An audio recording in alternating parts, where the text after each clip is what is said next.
This is part 3, treatment options for sleep apnea. Now in general, there's about 4 treatments right now for sleep apnea. The more people understand about the entire process or about their disease, the more invested they are in fixing it or getting better or understanding it. And so that's what this entire video is for. Now first, an introduction. My name is Jason. I'm a registered polysomnographic technologist, and I've worked for 20 years in the field of sleep medicine. I've literally done just about everything that you can do in the field of sleep medicine, and so I want to share what I know with you. Now many of you already know me from my YouTube series, The Lanky Lefty 27, where I do what I call infotainment. I try to make it fun. Look, sleep apnea is extremely boring. I try to bring you information that you need, and I try to do it in a fun way. This video is not going to be that. I'm going to try to get right to the point on all of these. We might have a little fun, but not too much. Please keep in mind, a lot of members of my family have sleep apnea, as do I. So I look at this as you guys are my extended family. I want you guys to get better. And if you have questions, go ahead and ask them in the comment section down below. One more point that I need to bring up is this video is sponsored by me. Amazon purchases are at an all-time high, so please consider using my Amazon affiliate link down in the description box below. Are you not using the affiliate link? You make Boof McTavish pause on drinking his mocha latte capilata papa? You can use my Amazon affiliate link for anything. Just know that whatever you buy, anything at all, I earn on all qualified purchases. Boof is tired of being poofed out! Wow, that's a great price! Boof McTavish always uses the affiliate link.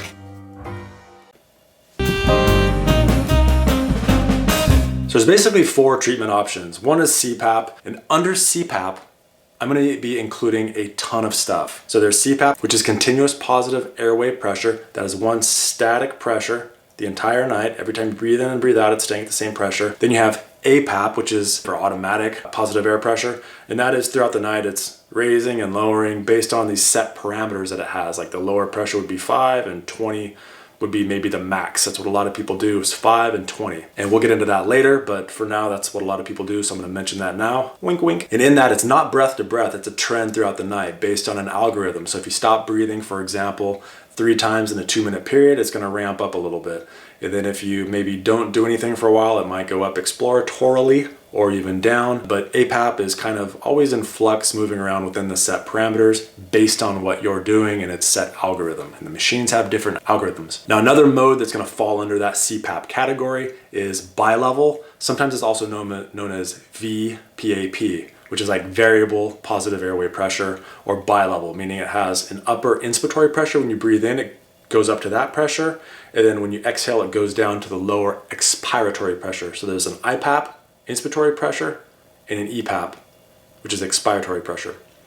And with that, sometimes they even have variable auto, so within this range, it can go up and down, up and down. Very confusing, I know, but hey, that's what we signed up for here. Now there's also ASV. Now ASV is usually used in the treatment for things like Cheyne-Stokes respiration, look it up. And what that does is it actually is a breath by breath change in the pressure. Now ASV stands for adaptive servoventilation. There's also there's different names for it that are like trade names, but that's generally it. And you'll have these set parameters and it's fairly wide open. And within there, breath to breath, it can do all kinds of crazy stuff. I don't even know what it does. The important thing with that is to control for leak. We'll get to that later.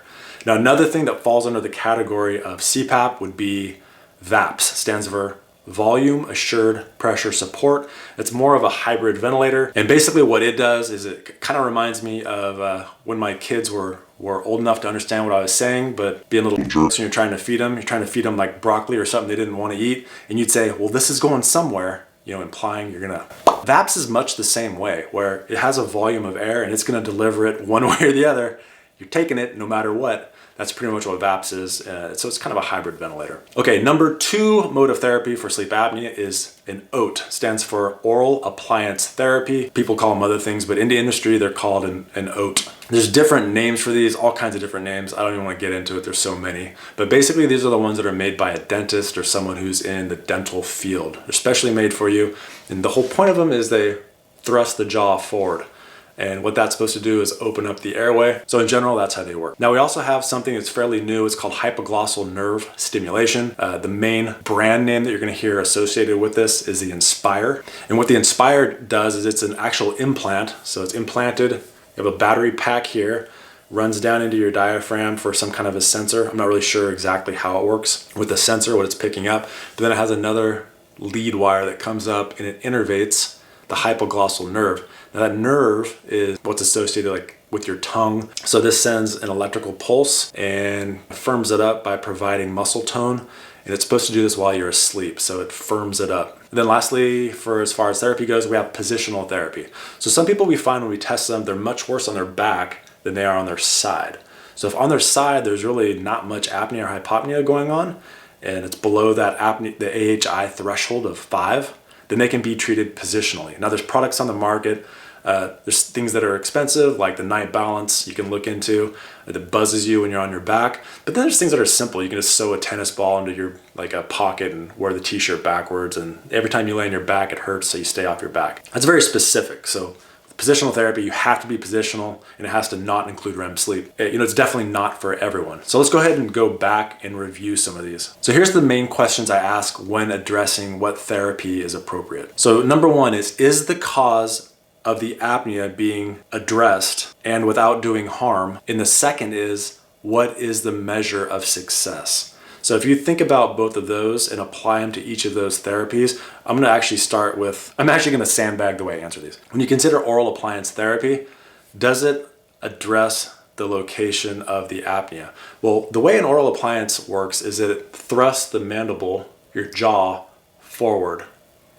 And so what that does, if there's any fatty tissue like your tongue, it's going to pull that forward and hopefully open up the airway. Just statistically, we know that a very, very small percentage of people can get away with this kind of therapy. So usually if you're in that very mild range, you're like in that 5 to 15 range, statistically only 74% of those are going to have successful treatment. Now remember, the second part of that is, how is success defined?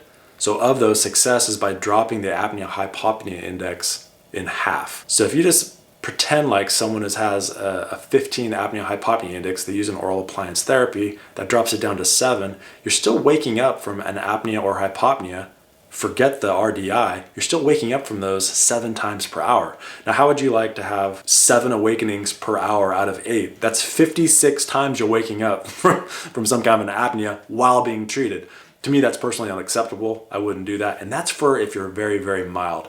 These are being used on people that are much more severe, so in the moderate to severe category. And that's not even mentioning that oral appliance therapy can also cause problems with your temporomandibular joint. Being thrust forward so much messes up your bite, messes up your joint here, causes headaches. To me, completely not worth it. Just my opinion though. And the Inspire or hypoglossal nerve stimulation has a success rate that's kind of calculated the exact same as oral appliance. 50% is considered a success. Now, the Inspire actually is successful in the severe to moderate categories, even more so. But again, that doesn't really mean much, because if someone is severe and they have, let's just keep them at the lower end of it, they have an apnea-hypopnea index of 30. If you're cutting that in half to 15, you're still actually in the diagnosable range. But most people are doing it in 60s, 80s, 100 is their AHI, and if those are dropped in half, it's basically worthless. But now you're stuck with this implant here, coming up to here. It's a surgery that's invasive into the body. To me, it just does not make sense at all. Again, just my opinion. And then lastly, we have positional therapy, where, yeah, if you can get away with it and be on your side. I fell into this category for a long period of time. I just stayed on my stomach or my side, and it worked really well until I started having apneas on my stomach and side, and then I took care of it with CPAP. This is a way that you can kind of get around it. Yeah, if you don't want to use CPAP, absolutely go for it. Now, there's another mode that I actually completely forgot about as far as treatment, and that is surgery. There's different surgeries. There's a UPPP, which is uvula. Basically, they just cut off your uvula and all fatty tissue in the back of the throat, and they suture it back up. These are super highly ineffective, and I absolutely hate them, because oftentimes they'll come back into the lab, and though the snoring is either gone or extremely high pitched, the apnea is still there. And now that they have all that scarring in the back of their throat, the back of their upper airway, treating them with CPAP is extremely hard, because you had what was previously really pliable tissue is now really firm and scarred up.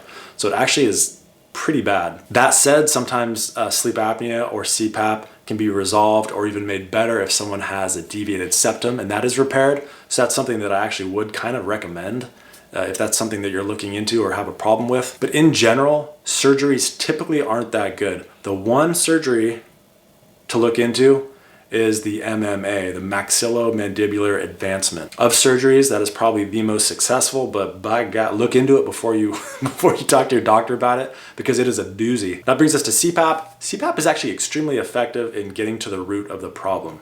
So in any of those obstructive versions, so you have, obstructive apnea, mixed, the hypopneas, and you have respiratory effort related arousals, any of those are being caused by an obstruction in the upper airway. Doesn't matter where it is or where it's coming from.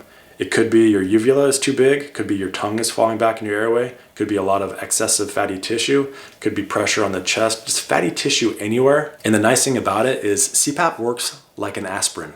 It doesn't know that your hand hurts or your foot hurts or your knee hurts or your head hurts. You take the pill and it just kind of gets everywhere. CPAP works in much the same way. The applied pressure inflates your upper airway like a car tire, keeps it all open, and keeps you breathing all night long. Now that's just with bilevel and CPAP, but now with the other ones, like Cheyne-Stokes respiration, it senses when you're not breathing during the dip and it breathes for you, and then when you don't need it, it kind of semi-shuts off. So the nice thing about CPAP in all of its forms is that it actually addresses any issue that you have throughout the night.